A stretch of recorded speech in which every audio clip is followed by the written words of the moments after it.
Open Day presso la piscina dell'Hotel Tre Torri, ne parliamo con Pasquale Spataro, ecco, parliamo di questa nuova iniziativa che parte proprio da oggi. Sì, ci tengo a precisare che questo Open Day serve per portare a conoscenza la nuova tecnologia dell'S Nuoto, Pool Gym, PG Pool Gym. È un'attrezzatura, mi preme dirlo, siamo i primi in Sicilia che abbiamo questa attrezzatura. Questo Open Day serve per far conoscere questa tecnologia che servirà a tutti gli utenti che vogliono fare l'educazione funzionale, acqua fitness, ma sicuramente è anche per quanto riguarda gli atleti di vari sport, pallavolo, pallacanestro, calcio, perché serve a migliorare la performance sia la capacità di forza, di resistenza degli atleti.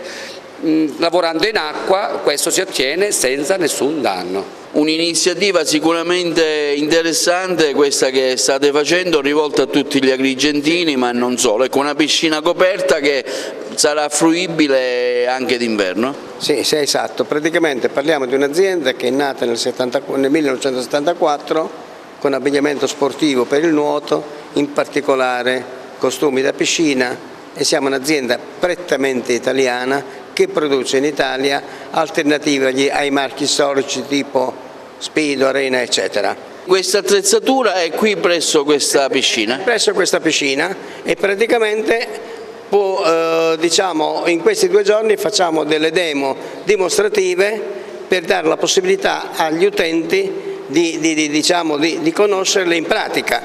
Tenga presente che questi attrezzi sono presenti in tutto il mondo. Noi praticamente abbiamo queste attrezzature negli Stati Uniti, in Russia, nel Medio Oriente, e l'ultimo viaggio che abbiamo fatto è in Cina e abbiamo conquistato anche la Cina. Marta Spataro, allora una nuova offerta, diciamo praticamente quello che offrite a chi vuole venire qui presso questa nuova struttura, presso la piscina coperta dell'Hotel Tre Torri? Allora sì, praticamente questi nuovi attrezzi sono molto adatti per la rieducazione funzionale, per il training, per l'acqua fitness e per l'acqua fisio, e devo dire che sono veramente incredibili come attrezzature, perché oltre ad allenare specifici muscoli del corpo, sia della parte superiore che della parte quella inferiore, quindi gambe e glutei, ha la funzione anche di massaggiare queste parti.